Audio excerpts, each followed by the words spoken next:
Flips تو میرے ساتھ کافی عرصے سے ہے، پھر بھی تو مجھے نہیں جانتا۔ اگر تو نے مجھے دیکھا ہے تو پھر تو نے اللہ کو بھی دیکھا ہے۔ میں اور اللہ پاک ایک ہیں۔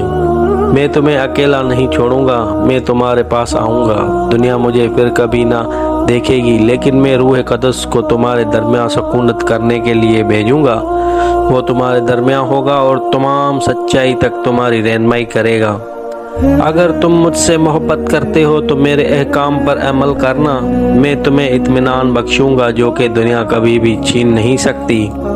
اگر تم مجھ سے محبت کرتے ہو تو خوشی منانا، کیونکہ میں اپنے اللہ کے گھر واپس جا رہا ہوں۔ میں نے تمہیں یہ سب باتیں واقع ہونے سے پہلے ہی بتا دی ہیں تاکہ تم ایمان میں قائم رہو۔ اٹھو چلو ایک گیت گائیں اور اس کے بعد ہم باغ میں دعا کے لیے جائیں گے۔ یسوع اور 11 شاگردوں نے ایک آخری گیت اکٹھے گایا۔ خاموشی سے پیچھے آؤ، ہم اپنے پوشیدہ مقام پر دعا کے لیے جائیں گے۔ اداس نہ ہونا کہ میں نے یہ کہا ہے کہ تھوڑی دیر بعد میں تم سے جدا کر دیا جاؤں گا اور پھر تھوڑی دیر بعد تم مجھے دوبارہ دیکھو گے۔ اگرچہ تم رو گے لیکن تمہارا غم بڑی خوشی میں بدل جائے گا۔ میں باپ کی اللہ کی طرف سے آیا تھا اور جلد ہی میں اس کی طرف لوٹ جاؤں گا۔ اب تم نے آسان الفاظ میں کہا ہے ہم ایمان رکھتے ہیں، تم اب ایمان لائے ہو۔ تھوڑی ہی دیر میں تم مجھے چھوڑ دو گے اور تتر بتر ہو جاؤ گے۔ یہاں ہی ٹھہرو، لیکن میں ذرا آگے جا کر دعا کرتا ہوں۔ اللہ پاک، وقت آ گیا ہے، جو کام تو نے مجھے دیا تھا میں نے مکمل کر لیا ہے، اور اب مجھے اس جلال کے ساتھ جلالی بنا دے جو میں دنیا کی تخلیق سے پہلے تیرے ساتھ رکھتا تھا۔ میں نے ان کو تیرے بارے میں تعلیم دی ہے اور انہوں نے میرا کلام قبول کیا ہے۔ دنیا ان کے ساتھ عداوت رکھے گی جیسے میرے ساتھ عداوت رکھی، کیونکہ میں ان کے گناہوں کے بارے میں سچائی سے بتاتا ہوں۔ یہ اس دنیا کی نہیں، میں تجھ سے یہ دعا نہیں کرتا کہ ان کو دنیا سے اٹھا لے، لیکن یہ کہ ان کو شیطان سے محفوظ رکھ۔ میں ان کے لیے دعا کرتا ہوں جو ان کی گواہی کی وجہ سے مجھ پر ایمان لائیں گے۔ میری خواہش ہے کہ یہ سب میرے ساتھ ہوں جیسے میں تیرے ساتھ ہوں۔ اے اللہ، تیری محبت جو کہ تو نے مجھ سے رکھی ہے وہ ان میں ہو اور میں بھی ان میں ہوں۔ میری جان نہایت دکھی ہے، یہاں تک کہ مرنے کی نبوت آ گئی۔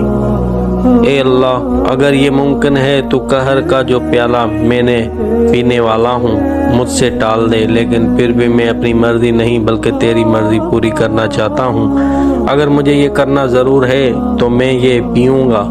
یسوع اس دنیا میں گناہ کا بوجھ اٹھانے آیا تھا، لیکن جب وقت آیا تو وہ صلیب کی شرمناک موت سے گھبرا گیا، کیونکہ اس کا مطلب یہ تھا کہ ہر زمانے کے سب لوگوں کے گناہ اس پر لا دیے گئے تھے۔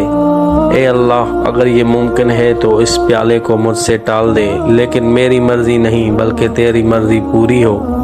یسوع کا پسینہ خون کی بوندیں بن کر ٹپک رہا تھا۔ اچانک ایک فرشتہ ظاہر ہوا اور یسوع کو تسلیاں دیتا رہا۔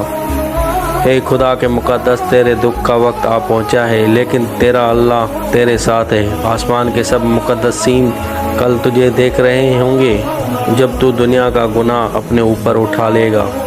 ہم وہاں ہی تھے جب تو نے دنیا تخلیق کی، ہم وہاں ہی ہوں گے جب تو اسے نجات بخشے گا۔ کل شیطان شکست کھائے گا اور انسان کے گناہ کی قیمت ادا ہو جائے گی۔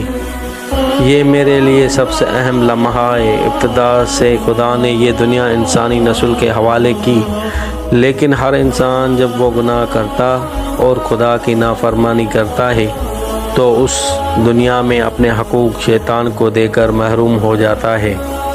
میں اس دنیا کا حقیقی وارث ہوں کیونکہ میں نے اسے تخلیق کیا ہے، اور میں حقیقی وارث اس لیے بھی ہوں کیونکہ میں آدم کی نسل میں سے ہوں۔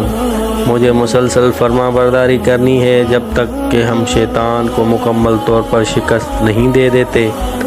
اٹھ یہودھا، تباہی کا بیٹا تیرے ساتھ غداری کرنے کے لیے آ رہا ہے۔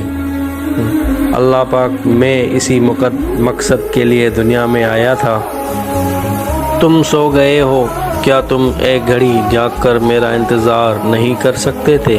اٹھو، مجھے گناہ گاروں کے حوالے کر دیا گیا ہے۔